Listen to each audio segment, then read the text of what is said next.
নজরে এই মুহূর্তে আমরা দেখতেই পাচ্ছি যে আয়ুষ ও টিনার বিয়েটা আটকানোর চেষ্টা করে যাচ্ছে দেবশ্রী। ওদিকে ঈশানী তো চলে গেছে, কিন্তু এদিকে আয়ুষ আর টিনার বিয়েটা হয়ে গেল। গুরুদেব চেষ্টা করেছিল আটকানোর জন্য। গুরুদেব বুঝতে পেরেছিল যে টিনা আসলে দৈবিক নয় এবং তাই জন্য সে একটা নতুন প্ল্যান করেছিল এবং সেটা বলেছিল যে দুধের মধ্যে এদেরকে স্নান করাতে হবে এবং করিয়ে টরিয়ে মোটামুটি শুদ্ধ করে তারপরে বিয়ের পিড়িতে বসাতে হবে। তো সেটা হয় এবং গুরুদেব পেয়ে যায় সেই ট্যাটুর যে পিকচারটা যেটা এঁকে রেখেছিল এবং সেটা একটা ছোট স্টিকার মতো, এবং সেই স্টিকারটা পেয়ে যায় গুরুদেব এবং সেটা নিয়ে যখনই সে টিনাকে প্রশ্ন করে বা টিনা সেটা জানতে পারে এবং টিনা বুঝতেই পেরেছিল যে ফার্স্টের থেকে যে গুরুদেব সন্দেহ করছে এবং গুরুদেবকে বেশ শাস্তিও দেয় ডায়েরি হিসেবে, এবং গুরুদেব তবুও চেষ্টা করে আয়ুষের বিয়েটা আটকানোর, কিন্তু ফাইনালি এই বিয়েটা আটকানো সম্ভব হয়নি।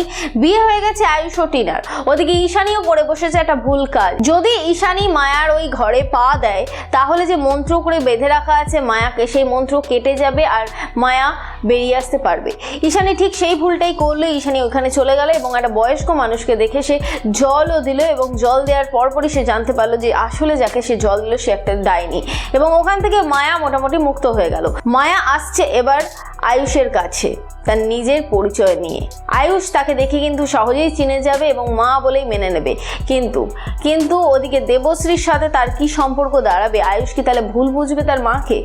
আয়ুষ কি দেবশ্রীকে ছেড়ে দিয়ে তাহলে মায়াকেই নিজের মা বলে মেনে নেবে আর দেবশ্রীর সাথে আর কোনো সম্পর্ক রাখবে না? এই সবটা জানতে গেলে তোমাদেরকে দেখতেই হবে সিরিয়াল নজর স্টার জলসা এইচডিতে ঠিক রাতে 10:30টার সময়। যারা মিস করছো তাদের জন্য আমি আছি, আর আমার কাছে যতটুকু যে আপডেট থাকবে ঠিক ততটুকুই তুলে ধরবো তোমাদের সামনে। আর হ্যাঁ, আমার ভিডিওটা যদি ভালো লেগে থাকে তাহলে অবশ্যই করে লাইক করো, যদি কিছু বলতে চাও তাহলে কমেন্ট করো, পারলে শেয়ার করে সকলকে জানতে সাহায্য করো যে মায়া কিন্তু এবার এন্ট্রি নিয়ে নিচ্ছে। তো যাই হোক বন্ধুরা, এবার যেটা বলবো সেটা হচ্ছে যারা এখনো অব্দি চিরকুট ইনফিনিটি চ্যানেলটিকে সাবস্ক্রাইব করোনি, নজর সিরিয়ালের সমস্ত আপডেট সবার ফার্স্টে পাওয়ার জন্য অবশ্যই করে সাবস্ক্রাইব করো চিরকুট ইনফিনিটি চ্যানেলকে, আর তার পাশে থাকা বেল বাটন অবশ্যই করে ক্লিক করো আমার ভিডিও সবার ফার্স্টে পাওয়ার জন্য।